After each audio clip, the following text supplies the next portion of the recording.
On va commencer aujourd'hui avec un exercice sur les calculs et la mise en forme pour revoir un petit peu tout ça. Donc ce sera le cours de référence cellule. On va ouvrir le fichier élève et on va essayer d'obtenir la correction.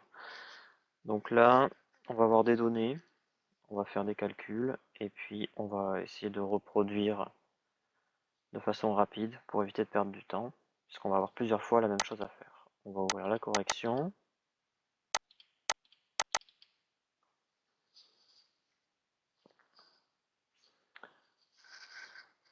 Donc qu'est-ce que je vois? Déjà, je vois que je n'ai pas le quadrillage et en fait j'ai fait mes tableaux uniquement en remplissant les cellules avec une couleur. C'est une autre idée pour faire des tableaux. Ça peut être sympa pour changer un petit peu plutôt que de tracer les bordures. Et je vais avoir à chaque fois le même tableau et la même comparaison à faire entre chacun des mois. Donc je vais essayer de trouver un moyen de répéter rapidement. Alors, on va déjà faire la mise en forme et puis les calculs simples ici. Donc on va faire les calculs simples, comme ça on fera toute la mise en forme après ensuite. Alors ici, je veux calculer le chiffre d'affaires. Donc le chiffre d'affaires sera 2. Donc on a deux ventes différentes. Donc les commerciaux ont un salaire fixe plus une commission sur leur vente. Donc on va d'abord calculer le chiffre d'affaires qu'ils réalisent. Donc ils ont deux types de livres différents à vendre. Donc ils vont vendre un livre à ce prix. Et ils ont vendu cette quantité. Plus ce livre à ce prix-là fois cette quantité. Alors là, comme d'habitude, à chaque fois, si je descends, je vais avoir le même problème puisque que j'ai eu déjà précédemment. Si je regarde ma formule, j'ai bien mes deux références ici, des prix des livres qui descendent, puisque c'est ce que j'ai demandé, je ne les ai pas figés. Donc il faudrait mettre des dollars. On va voir une autre méthode. On n'est pas obligé de mettre des dollars. Et quand on fait des formules un peu longues, avoir des dollars, des références de cellules partout, c'est un peu compliqué de s'y retrouver après. Pour faire plus simple, et pour mieux s'y retrouver, quand on a une cellule, on est sûr qu'elle ne bougera jamais. Donc le prix des livres, il n'y en a qu'un seul, il ne bougera jamais, il sera toujours en B5, le prix de livre 1. Et toujours en C5, le prix de livre 2. Donc ce que je vais faire, c'est que je vais nommer les cellules avant de faire mon calcul. Je vais sélectionner la cellule, aller dans Formule, définir un nom. Et alors il me propose ce qui est écrit au-dessus. Je vais juste rajouter prix devant. Alors, les noms. Comment ça marche? Donc déjà, nommer une cellule, ça sert à quoi? Ça sert à, comme on a dit, ça va figer la référence de cellule, comme si j'avais mis les dollars pour la ligne et pour la colonne. Ça sert aussi à s'y retrouver mieux, parce que si je vois marquer une valeur fois prix livre 1, ben je sais à quoi correspond ça. Si je vois marqué B5, ça me parle pas trop. Donc ça me parle mieux. Voilà. Donc ce sont les deux raisons principales. Je vais donc l'appeler avec un nom très explicite. Je ne vais pas l'appeler juste prix ou juste livre 1. Il faut bien marquer ce que c'est. C'est bien le prix des livres 1. Voilà. On n'a pas le droit aux espaces, on n'a pas le droit aux caractères spéciaux. On a le droit uniquement aux lettres, aux chiffres et au tiré du 8, pas le tiré du 6. C'est celui que j'ai mis là pour faire les espaces. Voilà. Je valide avec OK. Je vais faire la même chose pour l'autre.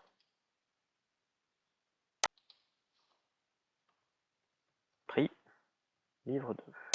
Si vous avez fait une erreur, ou vous voulez renommer vos noms, ou vous ne vous rappelez plus de vos noms, vous avez ici dans Formule le gestionnaire des noms, qui vous permet de voir tous les livres, les noms, et notamment ici ceux que j'ai utilisés. D'ailleurs, j'avais déjà fait l'exercice avant, j'ai enlevé les données et et bien du coup, il ne trouve plus la feuille, parce que j'ai supprimé la feuille. Et le nom est toujours là, donc je vais supprimer ces deux-là, qui ne servent plus à rien. Voilà, et on a bien les deux que l'on a utilisés aujourd'hui. Parfait. Donc maintenant, si je refais mon calcul, vous allez voir, ça va être un petit peu différent.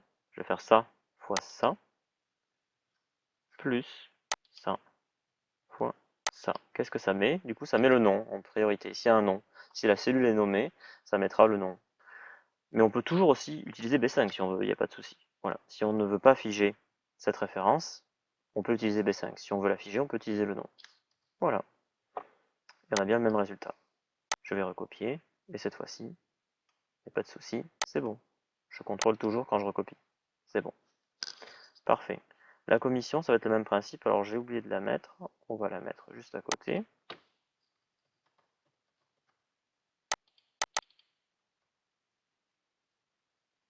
Qu'est-ce qui se passe? Hop. La commission, elle va être de 2,7%. Je me suis trompé de cellule du coup. 2,7%. Et donc ça va être la commission sur le chiffre d'affaires. Donc ça fois la commission. Mais ça va être le même souci quand je vais recopier. Donc qu'est-ce que j'aurais dû faire? J'aurais dû aussi nommer cette cellule. Ou mettre des dollars. On va nommer. Définir. Je peux l'appeler taux de commission. Pourcentage de commission. Si je marque juste commission, qu'est-ce que c'est? Est-ce que c'est des euros, des pourcentages? Voilà. Donc je veux bien marquer ce que c'est. Maintenant, je peux faire mon calcul avec cette formule et avec le nom. Parfait. Je recopie et je contrôle. C'est bon.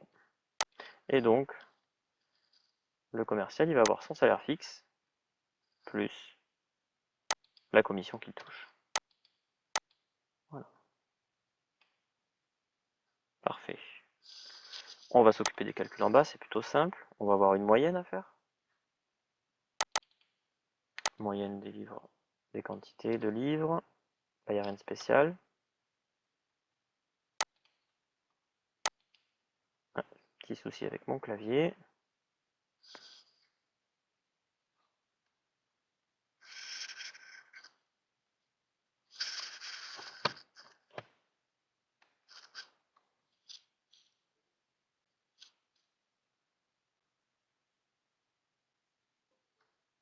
Voilà, mon clavier est revenu. Ok. Et je peux la recopier comme ça. Parfait. Et le total va être donc la somme de tout ça. Et voilà. Et je recopie. Et on est bon. Donc là, j'ai rempli mes données. Maintenant, on va faire de la mise en forme. Alors, on va essayer, bon, pas forcément suivre ce qui a été fait, mais on va rester dans l'idée. Donc j'ai déjà fait certaines fusions, ce qui n'est pas forcément une bonne idée, puisque je vais utiliser les outils pour recopier la mise en forme. Alors, si vous vous rappelez bien, on avait soit les styles. Bon, là, on n'a pas forcément besoin des styles. On va utiliser le pinceau pour reproduire plusieurs mises en forme. Reproduire la mise en forme, plutôt les mises en forme. Ou alors F4 pour répéter la dernière action que l'on a faite.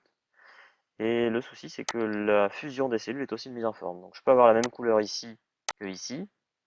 Mais là, j'ai que deux cellules de fusionner. Là, j'en ai trois. Donc c'est pas la même mise en forme en fait. Donc j'aurais dû faire mes fusions avant. Après, pardon. Donc ce que je vais faire, c'est que je vais enlever toutes les fusions. Voilà. Et je les referai après. Ça sera mieux. Allez, on va faire un peu de mise en forme. Ça, on va pouvoir utiliser F4 et le pinceau. Donc ce que je vais faire, je vais avoir ça en noir et je vais écrire en blanc. Voilà, ça peut être une bonne idée.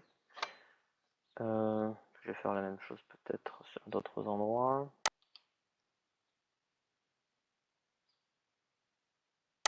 Ici je vais écrire en blanc aussi. Je vais mettre un gris foncé à la place. Voilà. Là je pourrais mettre la même chose, et puis là aussi. Je vais laisser le gras. Et ici, je vais essayer de faire autre chose. Qu'est-ce qu'on peut avoir? Bon, déjà, je vais essayer de faire un petit peu, juste avec ces deux-là, je vais essayer de les reproduire. Donc, double-clic sur le pinceau. Et puis, je vais en mettre un peu. Voilà. Ici. Ah oui, il y avait une fusion ici que j'ai oublié. Je la referai.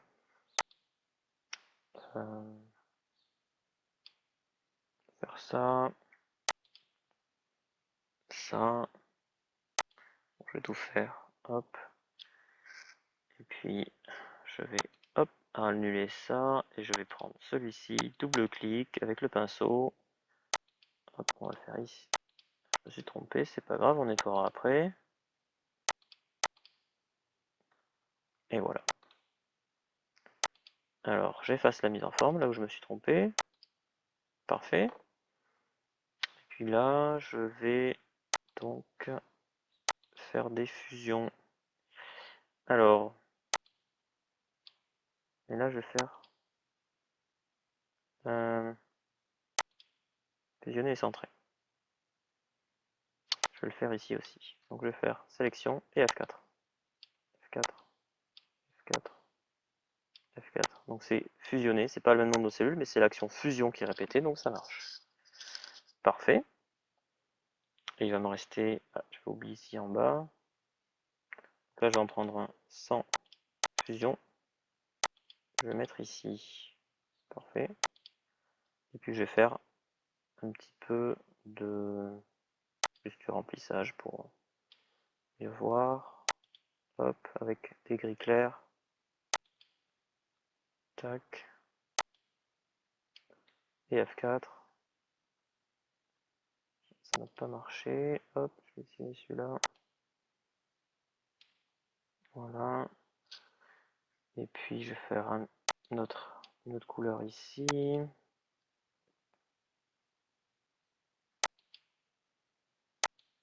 Et puis ici. Allez, hop. Voilà. Bon, une petite mise en forme. Pas trop mal. Pour mieux voir, évidemment, il faut enlever le quadrillage. Je vais enlever le quadrillage et après on va passer au format de cellule. Voilà. Voilà, ça fait un petit tableau. Le format de cellule, je vais donc modifier pour améliorer un peu ça. Alors, ce sont des prix de livres. Donc, je vais mettre le format monétaire. Pardon, hop. Monétaire. Alors attention, oui, ça c'était comptabilité qui n'est pas tout à fait le même. Il est mieux le format monétaire, il y a plus d'options, donc n'utilisez pas ce raccourci. Format monétaire, ok. 2 décimales, symbole euro, c'est très bien, parfait. Ici, je vais avoir un format pourcentage ici. Ah, là, je voudrais. Et les raccourcis sont pas toujours pertinents puisque voilà, ça me fait un arrondi. Là, je ne voulais pas l'arrondi. Ok, parfait. Donc là, je vais simplement mettre en format nombre avec le séparateur des milliers. Pas de décimales. Voilà, ça sera plus lisible. Et ici, pourquoi pas mettre le symbole euro. Même s'il vaudrait mieux le mettre dans le titre en haut pour éviter de le répéter partout. F4. Voilà. Là, c'est un peu plus propre. Parfait. Donc, on va maintenant, on va avoir donc les données pour les mois suivants qui vont changer. Donc, qu'est-ce qui va changer? Uniquement les quantités vendues. On va rester sur les mêmes prix, la même commission. Alors, normalement, je vais pouvoir répéter ça assez facilement. Donc, je vais sélectionner tout ça. Si je copie et je colle, alors je vais me garder une ligne d'écart. Je fais coller. J'aurai uniquement à changer les quantités et on sera bon. Et le nom ici, bien sûr. Février. Alors si vous avez vraiment beaucoup de répétitions à faire, une petite astuce, on va réviser comme ça le format de cellule. Si vous voulez marquer ici janvier, ici février, et ainsi de suite, comment on peut faire? Alors il faudrait en fait, à chaque fois que je fasse un copier-coller, je fasse +1 mais sur le moins. Bon, il faudrait utiliser des formules. C'est faisable, ça peut être plus ou moins compliqué, voilà, mais ça serait faisable. On va pas rentrer dans le détail pour ça, mais c'est faisable. Donc là, je l'ai changé à la main. Ça peut être fait avec le format de cellule ou avec des fonctions. Alors, on va donc ajouter la colonne de comparaison, les colonnes de comparaison, et changer les valeurs. Donc, on va avoir besoin de ça. D'abord, il faut changer les valeurs. Hop. Je prends les données, copier, Je l'ai mis ici, et là je vais pas faire un coller, je vais faire un collage spécial. Et qu'est-ce qui m'intéresse? Uniquement les valeurs. Parfait. Pardon, je me suis trompé. Si je copie au bon endroit, ce sera mieux. Hop. Donc c'est pardon, excusez-moi, c'est bien valeur. On va y arriver. Voilà. Je vais annuler ce que j'ai fait là. Pas trop ce que j'avais fait. Ah, bon, ça annule sur le fichier, c'est pas grave. On est bon. Donc on a les nouvelles données. En effet, c'est pas le même résultat. Alors maintenant on va comparer. Donc la comparaison c'est la variation en euros et en pourcentage. Et après on va mettre des couleurs automatiques. Alors je veux une variation en euros. Et je la veux aussi en pourcentage. Alors en euros, qu'est-ce que ça va donner? Ça va être ce que j'avais avant. Pardon, ce que j'ai par rapport à ce que j'avais avant. Donc là, il a gagné 2,87 € de moins. Voilà, c'est bien ça. Donc il y a bien une valeur négative. Alors, est-ce que je dois mettre des dollars ou non? Non, puisque là, on compare à chaque fois ça par rapport à l'autre au-dessus, et les deux doivent se décaler, donc normalement, il n'y a pas besoin de mettre de dollars. Voilà. Ensuite, je veux la variation en pourcentage. Donc, quelle est la variation en pourcentage? C'est de savoir quelle est la part de variation par rapport à ce qu'il avait avant. Donc, c'est ça.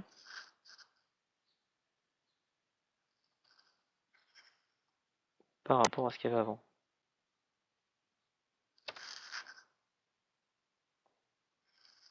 Et donc ça donne 0,17%. C'est ça. Alors les arrondis sont pas tout à fait les mêmes, on va faire le format pourcentage comme ça. On verra mieux, on va le faire de suite.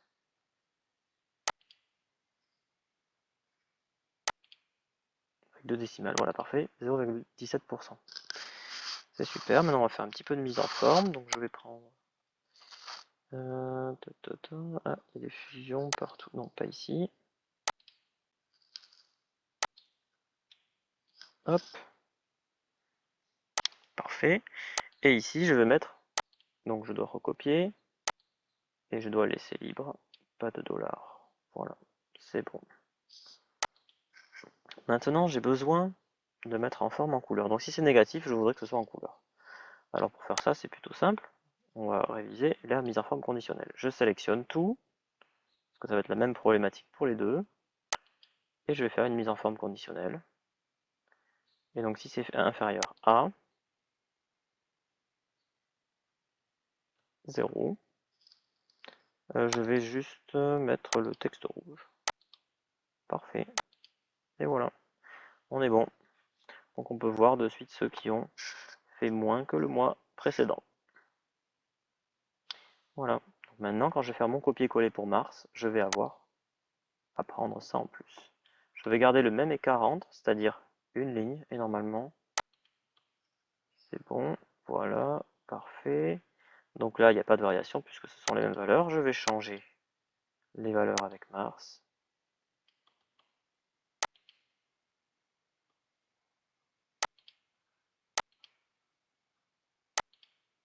Et je vais, hop, avoir mes nouvelles variations. Et ainsi de suite. Je change le mois. Ça, c'était mars.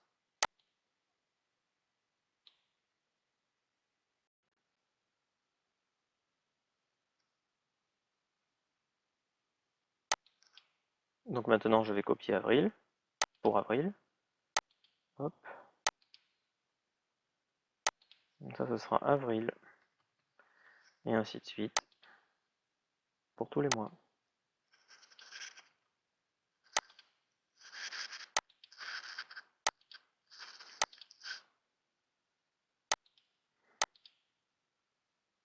Voilà. Donc voilà comment faire des répétitions rapidement. On a pu revoir un petit peu les formules, les références de cellules, comment les figer. On a vu une nouveauté, c'était l'utilisation des noms. On a revu aussi les mises en forme et les mises en forme conditionnelles. Voilà. Donc on va prochainement voir un peu plus de formules, donc de nouvelles fonctions surtout, sur un nouveau fichier.